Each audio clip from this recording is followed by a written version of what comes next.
Who was a winner last night? Who was maybe not so much?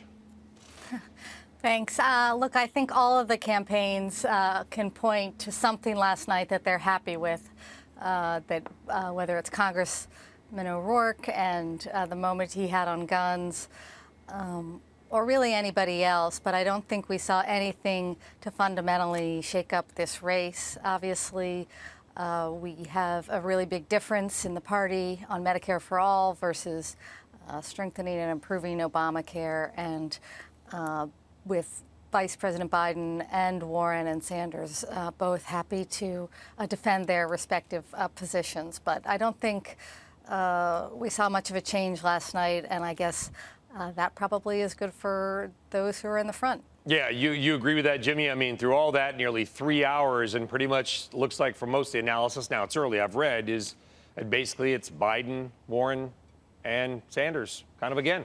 I'll go a little bit further. Listen, I'm a big betting market guy, even more than the polls. Here's the betting markets telling me this is a two-person race. It's Joe Biden and it's Elizabeth Warren. Everybody else is an also-ran. Even Harris, Sanders, they're getting down there by Andrew Yang territory. This is a two-person race. And if I was one of those CFOs, those global CFOs who are worried about trade, they have to be more worried after watching this debate, because when they did talk about trade, pretty big issue, and China, the Democrats did not seem very eager to end the trade war. They were just talking about how maybe they would run it a bit differently. But if a Democrat wins this election, we're not going back to sort of the pre-trade war status quo. Jimmy, you know that they can't, because the states, not even the states, forget the states, the counties that they have to win to probably win the election are counties like in Kenosha, Wisconsin, Erie, Pennsylvania, counties where the Democrat is not a sort of a progressive liberal. The Democrat is a union guy who likes the Steelers and who doesn't really engage in those, quote, progressive issues, has voted Democrat his whole life because he's union. All he wants to do is protect his job. They've got to speak to that Democrat more, do they not? Well, listen, you have a lot of Democrats who are sort of naturally take the opposite position from Trump, and they cannot do it. Partly for the reason you just mentioned. This is a party overall which is not near, which they may not like Trump, but they also don't want. They're also very worried about China. They never liked NAFTA. So you're seeing sort of those impulses in the Democratic Party really reemerge. Listen, all those candidates were asked, would you take down the tariffs? And no one said, hey, we're taking down the tariffs, free trade for all. Nobody said that. Sarah, how do they do that? I mean, I think you get my point, which is that if you go across America, there's not just one Democratic Party as a monolith. There are very different people everywhere, very different Democrats, as I sort of just laid out, right? The lifelong union person versus the one who's a lot more sort of socially and politically liberal and progressive. Who do you think can thread that needle the best? Well, I think it's right to say that they all last night said that they are going to continue to be tough on China.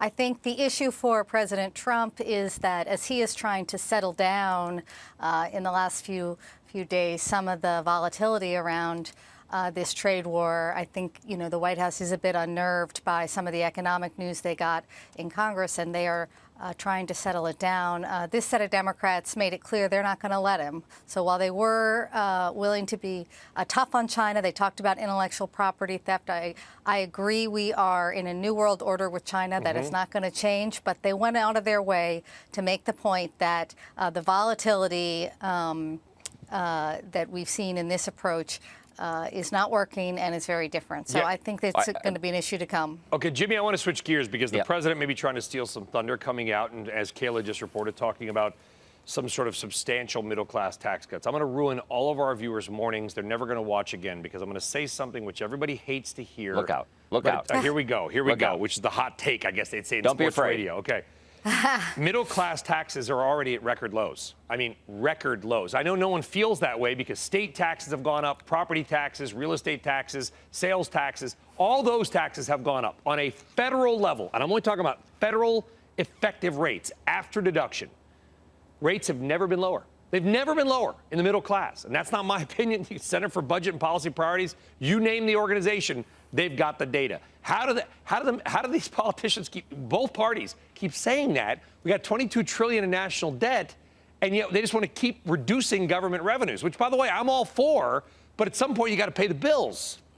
Well, listen, right now, no one thinks you have to pay the bills, or if you have to pay the bills, it's going to be long after, they're out of the presidency or they're out of the Congress. This is super interesting because there was all this talk about, cutting capital gains taxes for inflation. That seems to be off the table. Instead, it's more of a middle class thing. And I would not be surprised if this middle class tax cut he's talking about ends up being a cut to payroll taxes, which is something you don't hear quite as much about. Usually the focus is on personal income taxes, but that would be a very natural thing for him to focus on. And Sarah, by the way, what I was referring to, because I know, you talk about taxes, people get all worked up. I was talking about federal effective income tax rates. Payroll taxes are separate, but they're ostensibly designed to fund Social Security, Medicare, and Medicaid. I mean, can Congress really Let's borrow it? Is this the way it's going to go? Just keep, at some point, does the piper get paid, Sarah? Well, or do we not care? What is it, the modern monetary theory? Just let's make it $100 trillion and issue trillion-dollar coins.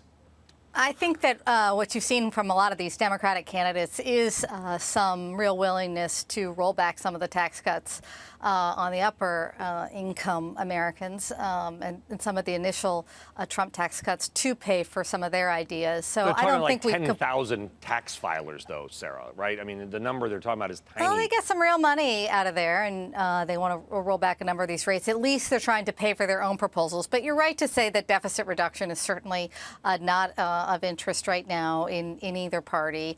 And I think the president, I thought the middle class tax cut was interesting. I think a payroll tax cut at this point is going to face some long shot odds in Nancy Pelosi's House of Representatives. I don't think there's going to be a lot of interest in giving President Trump an election year a boost in that regard. I think they'll point to the fact that his commitment was to make that this tax cut would do the job, but I think he's right to point to where people are feeling it in their pocketbook. Even though taxes are low, incomes haven't gone up, and so I think he's speaking to a real issue. Yeah, it is. I know. And listen, I mean, any income gains from the tax reductions of the past 30 years have been mitigated by tax hikes on the real estate level, state tax level. All those taxes, they've gone up. Federally, though, at some point we got to decide, where do we go from here? All right, Sarah Bianchi and Jimmy Pethokoukis, I have a feeling we have not seen the last of each other. It's going to get interesting. It's going to get really interesting in the next 12 months. Thank you all.